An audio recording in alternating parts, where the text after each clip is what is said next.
Kami, masyarakat sipil, menolak revisi Undang-Undang TNI segera disahkan oleh DPR RI dan pemerintah Republik Indonesia. Tolak RUU TNI. Tolak kembalinya difungsi melalui revisi Undang-Undang TNI. Pemerintah telah menyampaikan daftar inventarisasi masalah atau DIM revisi Undang-Undang TNI kepada DPR 11 Maret 2025. DIM itu bermasalah. Terdapat pasal-pasal yang akan mengembalikan militerisme atau duifungsi TNI di Indonesia. Kami menilai agenda revisi Undang-Undang TNI tidak memiliki urgensi transformasi. Revisi Undang-Undang TNI ke arah yang profesional justru akan melemahkan profesionalisme militer sebagai alat pertahanan negara. TNI dilatih, dididik, dan disiapkan untuk perang, bukan untuk fungsi non-pertahanan seperti duduk di jabatan sipil. Dalam konteks reformasi sektor keamanan, semestinya pemerintah dan DPR mendorong agenda reformasi peradilan militer melalui revisi Undang-Undang Nomor 31 Tahun 1997 tentang peradilan militer. Agenda revisi undang-undang ini lebih penting ketimbang RUU TNI, karena agenda itu merupakan kewajiban konstitusional negara untuk menjalankan prinsip persamaan di hadapan hukum bagi semua warga negara tanpa kecuali.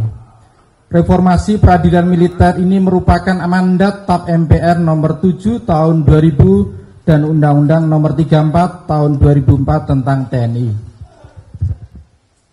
Kami menilai RUU TNI akan mengembalikan difungsi TNI, yaitu militer aktif menduduki jabatan-jabatan sipil. Perluasan penempatan TNI aktif itu tidak sesuai dengan prinsip profesionalisme TNI dan berisiko memunculkan masalah seperti eksklusi warga sipil dari jabatan sipil, menguatkan dominasi militer di ranah sipil, dan memicu terjadinya kebijakan maupun loyalitas ganda. Selain itu, merebut jabatan sipil dan memarginalkan ASN dan perempuan dalam akses posisi-posisi strategis. Perluasan jabatan sipil dalam RUU TNI itu diantaranya adalah dengan menempatkan militer aktif di Kejaksaan Agung hingga Kementerian Kelautan dan Perikanan. Ingat, TNI adalah alat pertahanan negara untuk perang, sedangkan Kejaksaan Agung adalah lembaga penegak hukum. Maka salah jika anggota TNI aktif duduk di institusi Kejaksaan Agung, dan salah jika ingin menempatkan militer aktif di Kementerian Kelautan dan Perikanan atau KKP. Dua contoh itu cerminan praktik duifungsi TNI. Kami menuntut berbagai pelanggaran terhadap Undang-Undang TNI selama ini dievaluasi dan ditertibkan. Kami mendesak agar anggota TNI aktif yang menduduki jabatan sipil di luar yang sudah diatur dalam pasal 47 ayat 2 Undang-Undang TNI agar segera mengundurkan diri atau pensiun dini. Selama ini banyak anggota TNI aktif yang duduk di jabatan sipil tanpa mengundurkan diri terlebih dahulu, diantaranya Letkol Teddy sebagai Sekretaris Kabinet dan Kepala Sekretariat Presiden Mayor Jenderal Aryo Windutomo dan lain-lain. Lebih dari itu, seluruh kerjasama TNI yang didasarkan pada beragam MOU yang memberi ruang militer masuk dalam ranah sipil dengan dalih operasi militer selain perang perlu ditinjau ulang karena tidak sejalan dengan Undang-Undang TNI.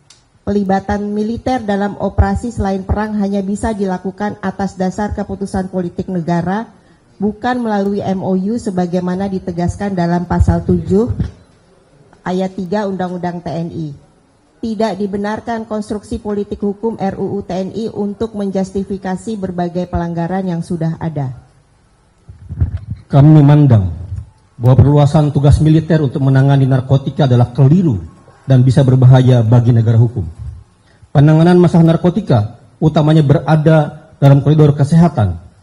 Penegakan hukum yang profesional bukan perang.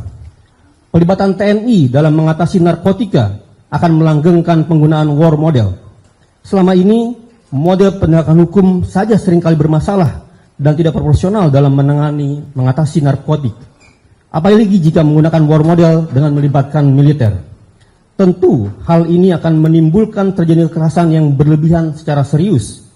Apa yang terjadi di Filipina pada masa Rodrigo Duterte dalam war model untuk penanganan narkoba adalah contoh yang sangat buruk. Karena telah mengakibatkan terjadinya pelanggaran HAM berat. Dengan demikian, melibatkan TNI dalam menangani narkoba sebagaimana diatur dalam RUU TNI akan menempatkan TNI rentan menjadi pelaku pelanggaran HAM berat seperti terjadi dalam kasus penangkapan Duterte di Filipina oleh ICC.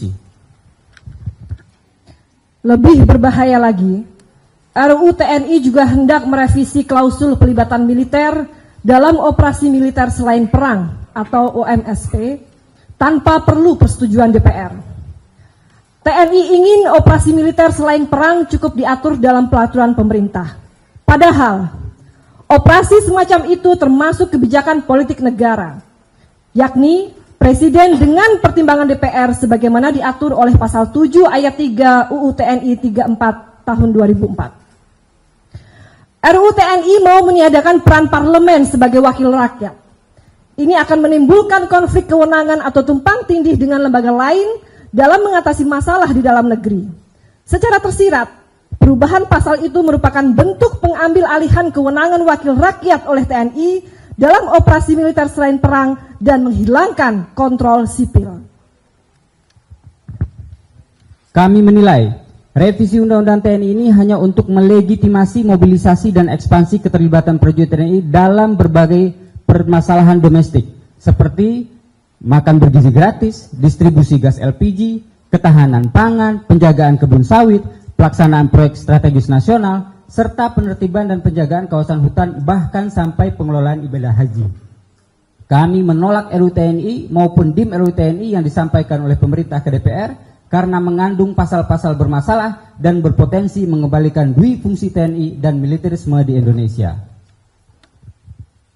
Kami justru mendesak pemerintah dan DPR untuk modernisasi alutsista, memastikan TNI adaptif terhadap ancaman eksternal, meningkatkan kesejahteraan prajurit TNI, dan memperhatikan keseimbangan gender dalam organisasi TNI yang mencakup peningkatan representasi perempuan dalam berbagai posisi strategis, penghapusan hambatan struktural dalam karir militer, serta jaminan lingkungan kerja yang aman dan bebas dari diskriminasi demi mewujudkan profesionalisme TNI kita sebagai alat pertahanan negara.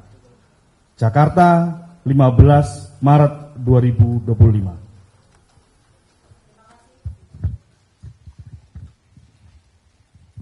Terima kasih teman-teman sekalian, tokoh dan juga jaringan masyarakat sipil yang sudah hadir di depan kita semuanya.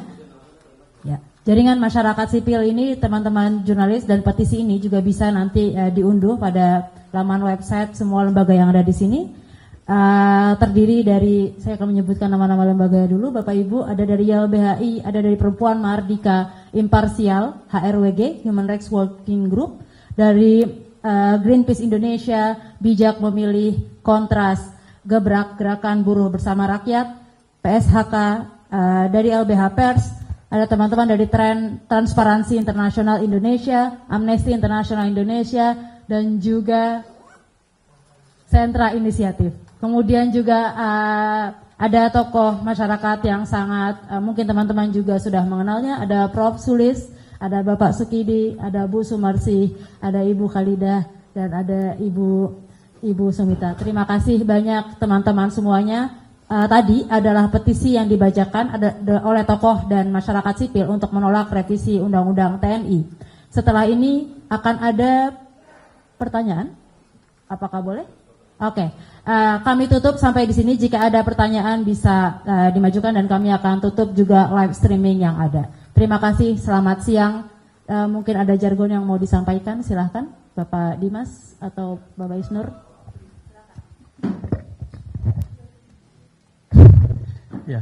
Selamat siang, mungkin nanti bisa diikuti serentak oleh teman-teman semua.